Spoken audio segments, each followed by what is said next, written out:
Tem segredos que a igreja tenta esconder debaixo de 7 chaves. Mas quando documentos internos começam a vazar, quando pessoas de dentro resolvem falar, a verdade vem à tona com força de tornado. O que aconteceu entre Padre Luciano e Isabela não foi um simples erro. Foi uma trama que envolve poder, silêncio forçado e vidas destruídas. E eu, vovózona, estive perto dessa história tempo suficiente para saber que nada foi como contaram. Durante anos, a versão oficial manteve tudo sob controle. A comunidade acreditou no que foi dito. Mas documentos que nunca deveriam ter saído do cofre da diocese agora estão nas mãos de quem não tem medo de expor. Cartas, relatórios internos, testemunhos abafados. Cada papel conta uma história diferente daquela que você ouviu. E quando você descobrir o que realmente aconteceu, vai entender por que tentaram tanto manter isso longe dos olhos do mundo. O nome de Isabela foi manchado. O de Padre Luciano, protegido. Mas a verdade não escolhe lado. Ela apenas existe. E hoje, ela vai ser contada. Não da forma que a diocese gostaria. Não do jeito que protege reputações. Mas do jeito que precisa ser dita. Se você quer saber o que realmente aconteceu por trás das portas fechadas daquela paróquia, se inscreve aqui agora. Tudo começou numa tarde de confissão comum. Pelo menos era isso que parecia. Isabela entrou no confessionário como tantas outras vezes, carregando o peso de uma vida que não cabia mais dentro dela. Eu conhecia aquela moça desde criança. Via ela crescer, via os olhos dela perderem o brilho aos poucos. Ninguém sabia direito o que a corroía por dentro, mas todos percebiam que algo estava errado. E foi naquele dia, naquela conversa que deveria ser sagrada, que tudo mudou para sempre. Padre Luciano era respeitado. Não era daqueles padres jovens que chegam cheios de energia e vão embora rápido. Ele estava ali havia quase 15 anos. Conhecia cada família, cada segredo, cada dor. As pessoas confiavam nele como se confiassem em Deus. E talvez fosse exatamente isso que tornava tudo mais perigoso. Porque quando alguém tem esse tipo de autoridade, quando alguém é visto como intocável, os limites começam a desaparecer. E foi o que aconteceu com Isabela. Ela saiu daquele confessionário diferente. Eu vi. Estava na igreja naquele dia, arrumando as flores do altar. O rosto dela estava vermelho, os olhos inchados. Mas não era o choro de quem se confessou e se sentiu aliviada. Era o choro de quem carregou mais peso ainda. Tentei conversar com ela, mas ela apenas balançou a cabeça e saiu correndo. Naquele momento, eu não entendi. Mas depois, quando os documentos vazaram, tudo fez sentido. Nos meses seguintes, Isabela começou a frequentar a igreja com mais frequência. Não era devoção. Era algo diferente. Ela chegava sempre no mesmo horário. Sempre quando o Padre Luciano estava sozinho no escritório paroquial. As outras mulheres da comunidade comentavam, achavam bonito. Diziam que ela estava se aproximando mais de Deus. Mas eu via outra coisa. Via o jeito como ela abaixava a cabeça quando passava por mim. Via o nervosismo nas mãos dela. Via o medo. Um dia, a irmã dela me procurou. Disse que Isabela estava estranha, que não dormia direito, que chorava escondida no banheiro. Perguntou se eu sabia de alguma coisa.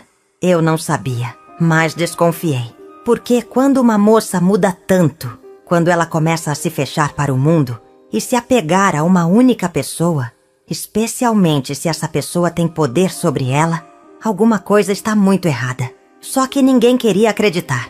Ninguém queria admitir que um padre poderia fazer o que ele fez. Isabela tentou se afastar. Eu sei disso porque a vi tentando. Ela parou de ir à igreja por algumas semanas. Mas então, de repente, voltou. E estava pior. Mais magra, mais apagada, mais perdida. Havia algo nos olhos dela que me assustava. Era como se ela tivesse sido esvaziada por dentro. E foi nessa época que os primeiros rumores começaram a circular. Sussurros baixos, olhares de canto de olho. As pessoas começaram a notar. Mas ninguém teve coragem de perguntar o que realmente estava acontecendo. Você já viu alguém pedindo ajuda sem dizer uma palavra? Já percebeu quando uma pessoa está gritando por dentro, mas ninguém escuta? Deixa nos comentários se você já passou por algo parecido. ou conhece alguém que viveu isso. Foi durante uma festa da paróquia que tudo começou a desmoronar. Era São João e a comunidade inteira estava reunida no salão paroquial. Música, dança, comida. Todo mundo feliz, todo mundo junto. Menos Isabela. Ela estava num canto, sozinha, olhando para o nada. Eu me aproximei, tentei puxar conversa. Ela sorriu, mas era um sorriso vazio. E então, quando o padre Luciano passou por perto, eu vi o corpo dela enrijecer. Vi os olhos dela seguirem ele com uma mistura de medo e desespero. Naquela noite, depois que todo mundo foi embora, eu fiquei para ajudar na limpeza. Padre Luciano também ficou. E Isabela. Ela estava ajudando a guardar as cadeiras quando ele se aproximou dela. Eu estava longe, mas conseguia ver.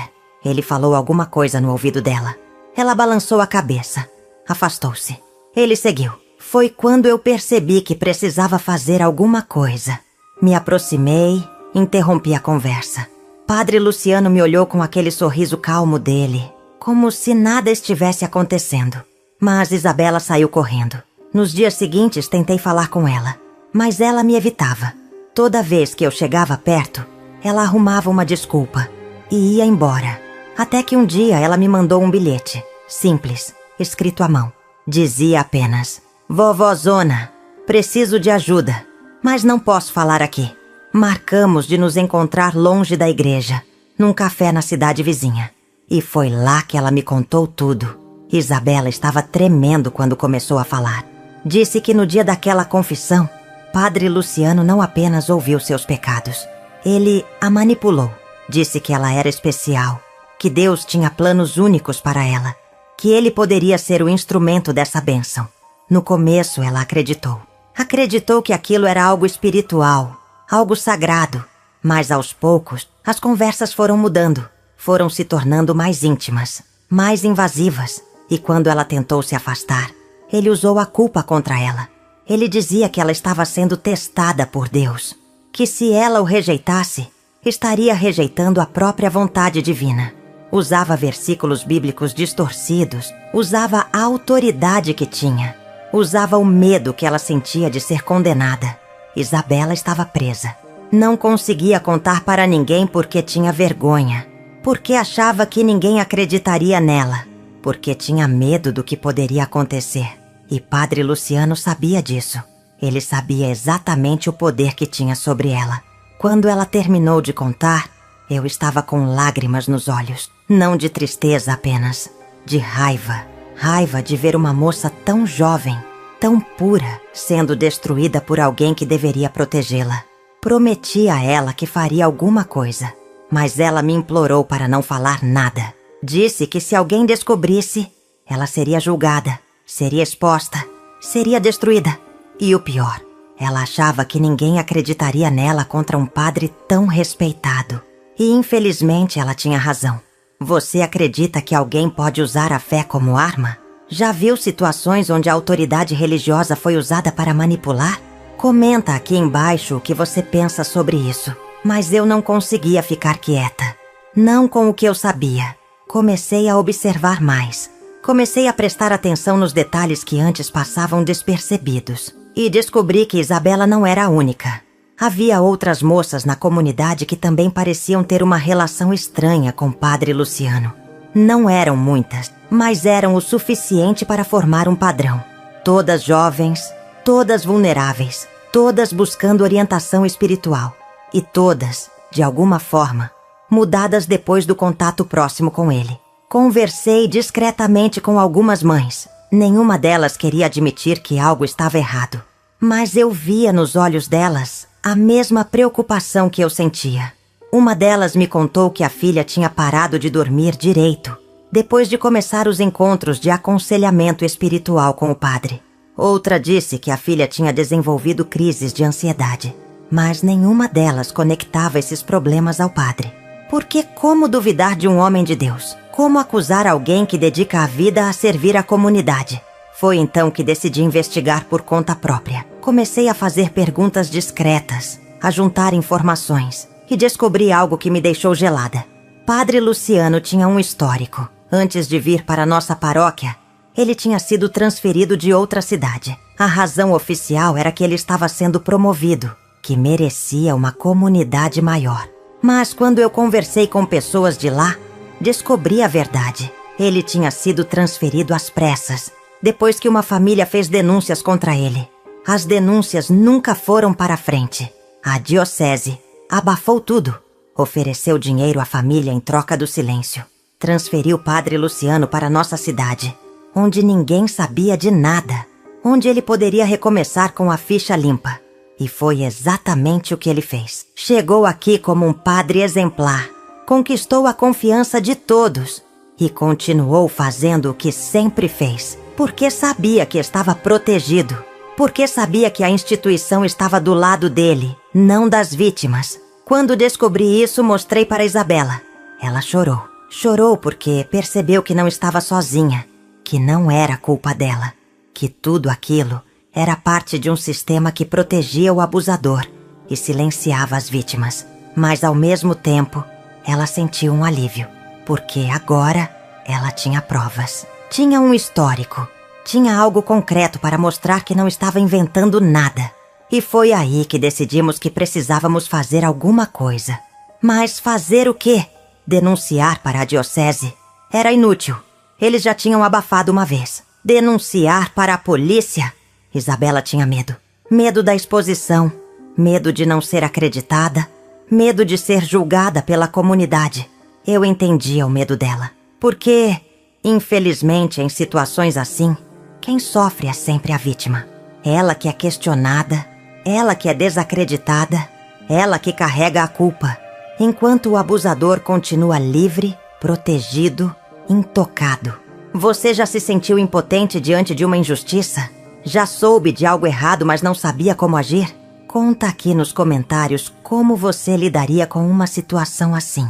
A reviravolta veio de onde menos esperávamos. Uma jornalista investigativa estava fazendo uma matéria sobre abusos dentro da igreja.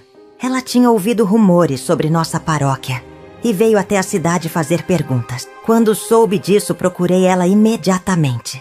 Marquei um encontro longe de olhos curiosos e contei tudo. Mostrei as evidências que tinha juntado, dei o contato de Isabela, expliquei o histórico de transferências do padre Luciano. Ela ouviu tudo com atenção e prometeu investigar. O que eu não sabia era que essa jornalista já estava investigando a diocese havia meses. Ela tinha acesso a documentos internos, tinha fontes dentro da própria igreja. E quando juntou as informações que eu dei com o que ela já tinha, o quebra-cabeça começou a se formar. Padre Luciano não era um caso isolado. Ele fazia parte de um padrão sistemático de abusos que era acobertado pela instituição. Havia dezenas de casos parecidos, dezenas de padres sendo protegidos, dezenas de vítimas sendo silenciadas. A jornalista convenceu Isabela a dar uma entrevista. Não seria identificada, seu rosto seria ocultado, sua voz seria alterada, mas sua história seria contada. E junto com a história dela, viriam os documentos vazados, cartas internas da diocese, discutindo as acusações infundadas contra Padre Luciano. Relatórios psicológicos que confirmavam o perfil manipulador dele. Registros de transferências repentinas. Tudo estava ali, negro no branco, provando que a diocese sabia exatamente o que estava acontecendo e escolheu esconder. Quando a matéria foi publicada, a comunidade explodiu. Metade das pessoas ficou indignada com as acusações. Diziam que era mentira, que era perseguição contra a igreja, que Padre Luciano estava sendo injustiçado. A outra metade ficou em choque, porque, no fundo, muita gente desconfiava que algo estava errado, mas não queria admitir. E agora, com as provas na mesa, não tinha mais como negar. A verdade estava exposta, e ela era feia, era dolorosa, era inegável. Padre Luciano tentou se defender. Fez um pronunciamento na missa dizendo que era tudo mentira, que era uma conspiração contra ele, que Satanás estava usando pessoas para destruir a obra de Deus. Muita gente acreditou, porque é mais fácil acreditar que uma mulher está mentindo do que aceitar que um padre, um homem de Deus, poderia fazer algo tão horrível. Mas os documentos não mentiam. E quanto mais a investigação avançava, mais evidências apareciam. Outras vítimas começaram a aparecer. Mulheres que tinham guardado o trauma por anos, que tinham tentado esquecer, que tinham sido convencidas de que a culpa era delas. Mas quando viram Isabela tendo coragem de falar, quando viram que havia provas, que havia um histórico, elas também encontraram forças para contar suas histórias. E cada história era um soco no estômago. Cada relato confirmava o padrão. Cada testemunho mostrava que aquilo não era um erro, era um sistema. Se você descobrisse algo assim na sua comunidade, teria coragem de falar? Ou o medo do julgamento seria maior? Deixe a sua opinião aqui nos comentários. A diocese tentou controlar os danos. Emitiram um comunicado oficial dizendo que estavam investigando internamente, que levavam as acusações a sério, que tomariam as medidas cabíveis. Mas quem conhecia a história sabia que aquilo era só fachada. Era a mesma estratégia de sempre. Ganhar tempo, acalmar os ânimos, esperar que o escândalo passasse. Enquanto isso, Padre Luciano continuava celebrando missas, continuava atendendo fiéis, continuava com acesso às mesmas pessoas que ele havia manipulado por anos. Isabela estava destruída. A exposição, mesmo com identidade protegida, cobrou um preço alto. Ela sabia que na comunidade pequena como a nossa, era questão de tempo até que todos descobrissem quem era a mulher por trás da denúncia. E descobriram. Os rumores se espalharam rápido. Algumas pessoas a apoiaram, mas muitas a julgaram. Diziam que ela estava querendo chamar atenção, que estava inventando histórias, que queria destruir um homem de bem. Era exatamente o que ela temia. Eu fiquei ao lado dela o tempo todo, porque se tem uma coisa que aprendi nessa vida, é que a verdade sempre encontra um jeito de vir à tona. E quando ela vem, machuca. Machuca quem mentiu, mas também machuca quem fala. Porque a sociedade ainda não está pronta para lidar com certas verdades. Ainda prefere confortar o poderoso a acolher o fraco. Ainda escolhe proteger a instituição em vez de proteger a vítima. E isso é uma ferida que sangra até hoje. A pressão começou a aumentar quando a mídia nacional pegou o caso. Jornais, programas de televisão, podcasts, todo mundo falando sobre o escândalo do Padre Luciano e os documentos vazados da diocese. A igreja não podia mais fingir que nada estava acontecendo. Precisava dar uma resposta. E foi quando finalmente anunciaram que Padre Luciano seria afastado temporariamente enquanto as investigações internas continuavam. Mas não foi suficiente.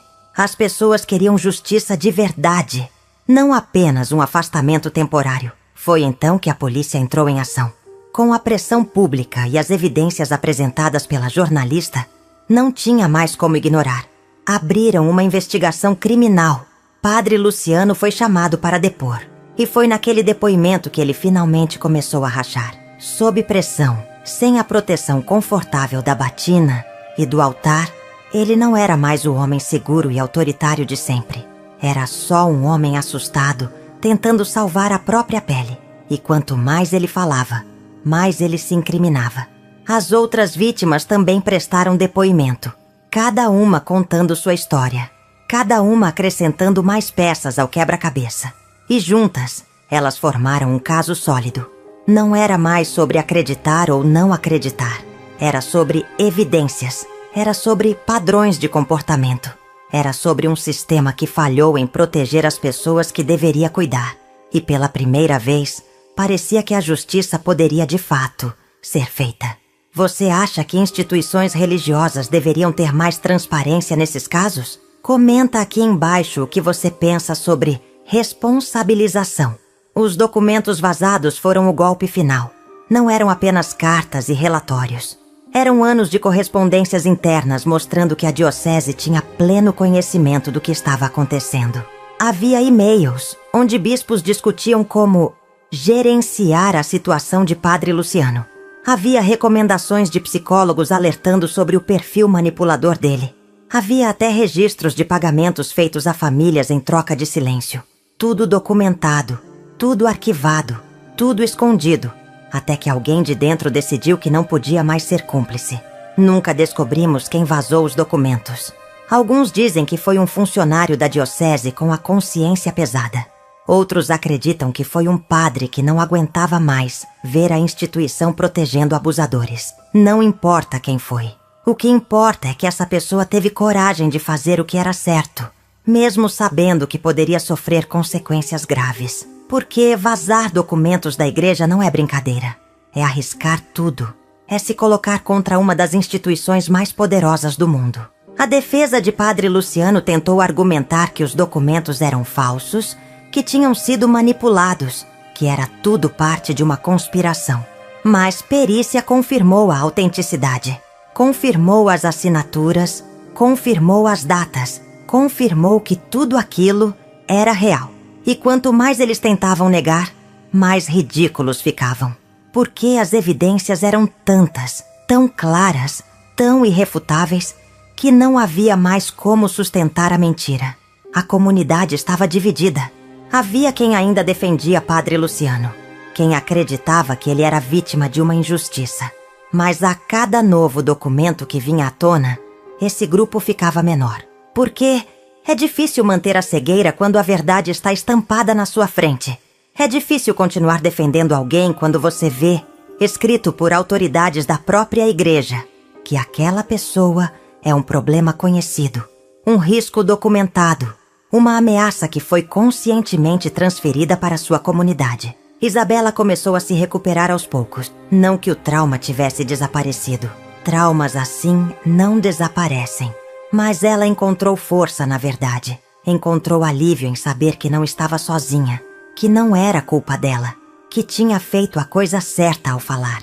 E ela se tornou uma voz importante. Começou a dar palestras, a ajudar outras vítimas, a lutar por mudanças no sistema.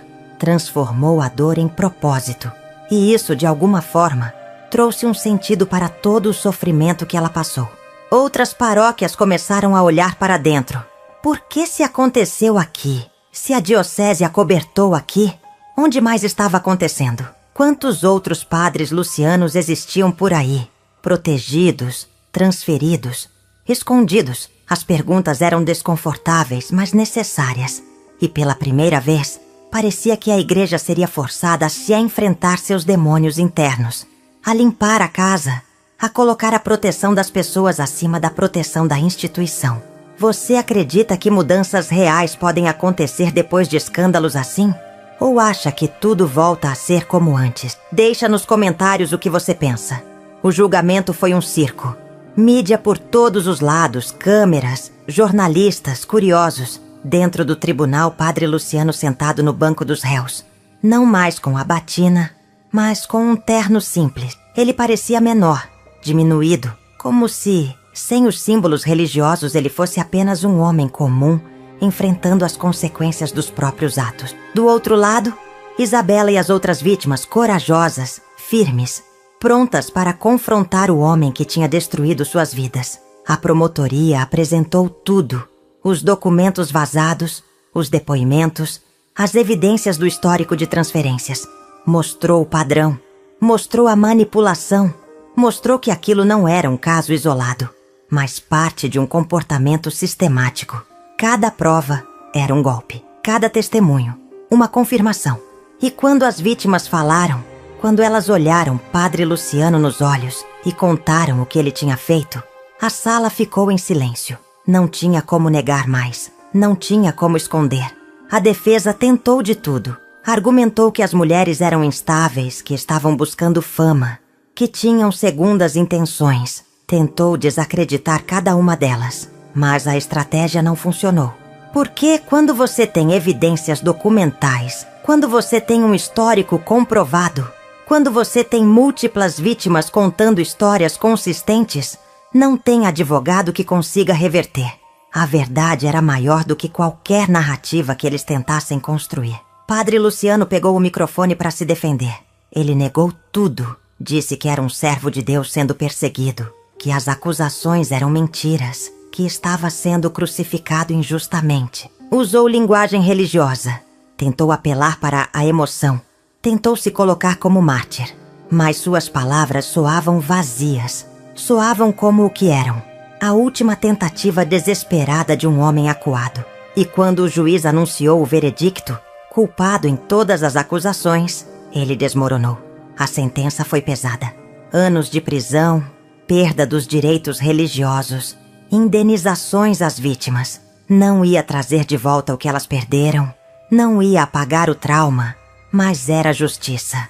Era a confirmação de que, pelo menos dessa vez, o sistema tinha funcionado, de que as vozes das vítimas tinham sido ouvidas, de que a verdade tinha prevalecido sobre a instituição que tentou escondê-la. E quando o padre Luciano foi levado algemado, eu olhei para Isabela. Ela estava chorando, mas não era mais lágrimas de dor. Era alívio. A diocese também enfrentou consequências. Processos por negligência, por acobertamento, por ter colocado conscientemente pessoas em risco. Foram obrigados a pagar indenizações pesadas, a implementar novos protocolos, a abrir suas investigações para escrutínio externo. Não apagou o passado, mas forçou mudanças. Mudanças que deveriam ter acontecido há muito tempo, mas que finalmente estavam sendo implementadas. E tudo porque alguém teve coragem de vazar aqueles documentos. Tudo porque Isabela teve coragem de falar. Se você fosse jurado num caso assim, como avaliaria as evidências? Deixa nos comentários sua reflexão sobre justiça e verdade. Mas nem tudo acabou com o julgamento.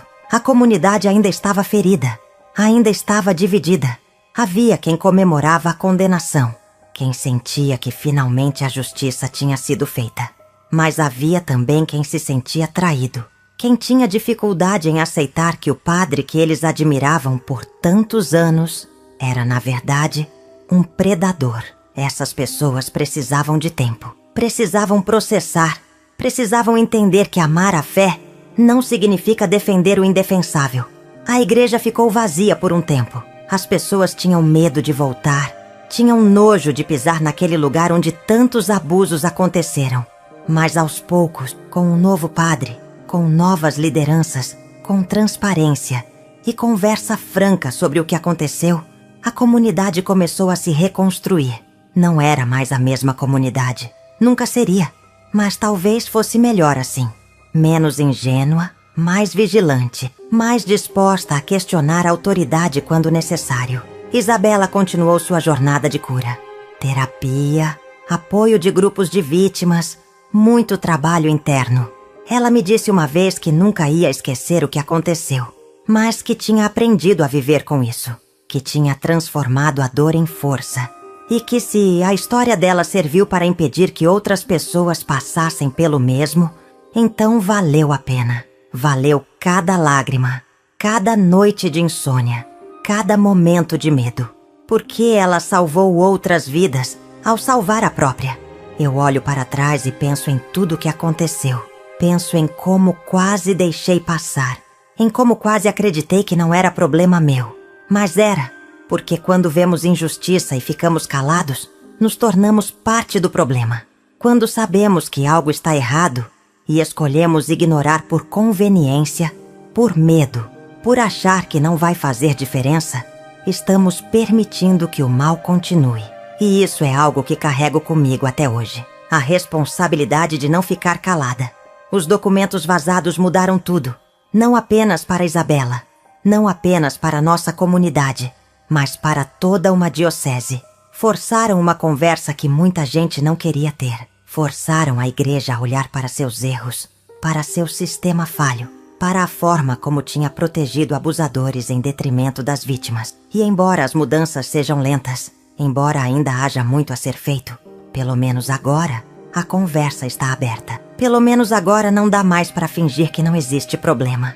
Padre Luciano está preso. Vai ficar lá por muitos anos. E toda vez que eu penso nele, não sinto pena. Sinto raiva por tudo que ele fez. Por todas as vidas que ele destruiu. Por ter usado a fé como arma. Mas também sinto esperança. Esperança de que casos como o dele sejam cada vez mais raros. Esperança de que instituições aprendam que nenhuma reputação vale mais do que a segurança das pessoas. Esperança de que mais vítimas encontrem coragem para falar. Porque quando a verdade vem à tona, a justiça pode finalmente acontecer. Você acha que casos assim mudaram de fato? A forma como instituições lidam com denúncias? Comenta aqui sua visão sobre isso. Hoje, quando olho para Isabela, vejo uma mulher diferente daquela que entrou no confessionário anos atrás. Ela não é mais a moça frágil que acreditava em tudo que lhe diziam. Ela é forte, é consciente, é uma sobrevivente. E ela usa essa força para ajudar outras pessoas. Criou um projeto de apoio a vítimas de abuso religioso. Um espaço onde pessoas podem falar sem medo, sem julgamento, sem serem silenciadas. E o projeto cresceu. Hoje atende dezenas de pessoas em várias cidades. A história de Padre Luciano e tia Isabela se espalhou. Virou documentário, virou livro, virou referência em discussões sobre abuso de poder dentro de instituições religiosas. E cada vez que a história é contada, mais pessoas se identificam. Mais vítimas encontram coragem para falar. É como se cada vez que a verdade é repetida, ela se fortalece. E o silêncio, que por tanto tempo protegeu os abusadores, vai sendo quebrado pedaço por pedaço. É um processo lento, mas é um processo que está acontecendo. Eu continuo na comunidade, continuo indo à igreja, continuo participando, porque a minha fé não está baseada em homens, está baseada em algo maior. E não vou deixar que as ações de um homem corrupto destruam o que construí ao longo da vida. Mas também não sou mais a mesma. Sou mais atenta, mais questionadora, mais disposta a confrontar quando algo não está certo. E acho que todo mundo deveria ser assim. Ter fé não significa ser cego. Tentar novamente dá continueus. Documentos que vazaram continuam sendo estudados. Pesquisadores, advogados, jornalistas, todos tentando entender a dimensão real do problema. Porque o caso de Padre Luciano não é único. Os documentos mostram uma rede de proteção que vai além da nossa diocese, que alcança outras regiões, outros países. É um sistema global de acobertamento. E quanto mais se investiga, mais casos aparecem. É assustador, é revoltante, mas é necessário. Porque só quando você enfrenta o problema de frente é que pode começar a resolvê-lo. A lição mais importante que tirei de tudo isso é que autoridade não é sinônimo de bondade, que batina não é escudo para a maldade, que títulos religiosos não transformam pessoas ruins em pessoas boas e que nossa responsabilidade, como comunidade, é proteger os vulneráveis. Não importa quem seja o acusado, não importa quão respeitado ele seja. Se há denúncia, tem que haver investigação. Se há evidência, tem que haver justiça. Não pode haver exceções. Não pode haver proteção para quem causa dano. Isabela me disse outro dia que não se arrepende de ter falado, que foi a coisa mais difícil que já fez na vida, mas também a mais importante, que carregar o segredo era um peso que estava matando ela aos poucos e que quando finalmente soltou, quando finalmente disse em voz alta o que tinha acontecido, foi como respirar pela primeira vez em anos. Ela ainda tem pesadelos, ainda tem dias difíceis, mas tem também dias de paz, dias onde ela olha no espelho e se orgulha da mulher que se tornou. E isso não tem preço. Você já guardou algum segredo que estava te machucando? Já sentiu o peso de carregar algo sozinho? Deixa nos comentários como foi lidar com isso e se conseguiu falar sobre. Então é isso, a verdade sobre Padre Luciano e Isabela. Uma história que a igreja tentou esconder, que a diocese tentou abafar, que poderia ter ficado enterrada para sempre se não fosse a coragem de algumas pessoas. Documentos vazados não revelam apenas fatos, revelam a natureza de instituições que escolhem reputação sobre justiça. Revelam o preço que vítimas pagam pelo silêncio coletivo. Revelam que quando todos olham para o outro lado, o mal encontra espaço para crescer. Mas revelam também que a verdade sempre encontra um caminho, que por mais poderosa que seja a instituição, por mais forte que seja a tentativa de esconder, eventualmente alguém fala, alguém vaza, alguém diz chega. E quando isso acontece, quando a luz finalmente entra nas sombras, tudo muda. Não é rápido, não é fácil, não é indolor, mas é necessário, porque sem verdade não existe justiça, e sem justiça não existe cura. Agora eu te pergunto, você teria coragem de falar se soubesse de algo assim? Teria coragem de enfrentar uma instituição poderosa, de ser julgado, de ser chamado de mentiroso? Ou escolheria o silêncio, a segurança, o conforto de não se envolver? Não estou julgando, estou perguntando. Porque essa é a pergunta que todos nós precisamos fazer para nós mesmos. E a resposta diz muito sobre quem somos. Se você quer continuar acompanhando histórias como essa, histórias que precisam ser contadas mesmo quando incomodam, se inscreve no canal e ativa o sininho, porque a próxima história pode ser ainda mais impactante. Meu amor, essa história do Padre Luciano e da Isabela é pesada, mas é real. Comecei contando como tudo começou naquele confessionário, onde a confiança foi quebrada e a manipulação começou. Vi a Isabela se transformar. Vi ela tentar pedir ajuda sem conseguir. Acompanhei quando ela finalmente me contou a verdade. Quando descobrimos que ela não era a única vítima. Quando os documentos vazados vieram à tona, mostrando que a diocese sabia de tudo e escolheu proteger o abusador.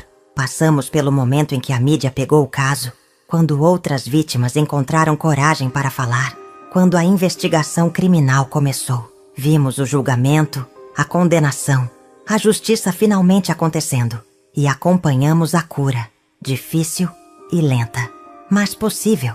A Isabela hoje ajuda outras pessoas, a comunidade se reconstruiu e os documentos vazados forçaram mudanças que deveriam ter acontecido há muito tempo. Essa história mostra que silêncio protege abusador, não vítima. Mostra que instituições precisam ser cobradas, que a autoridade não pode ser blindagem para a maldade. E mostra, principalmente, que a verdade sempre encontra um jeito de vir à tona. Pode demorar, pode doer, mas ela vem. E quando vem, traz justiça junto. Se você gostou dessa história, se ela te fez pensar, deixa seu like aqui embaixo. Compartilha com alguém que precisa ouvir isso. Se inscreve no canal para não perder as próximas histórias. E olha, vou deixar outro vídeo bem aqui no final. Uma história que também vai te impactar. Não deixa de assistir. Tchau, tchau, meu bem. Fica com Deus, mas fica esperto também. Um beijo da vovózona.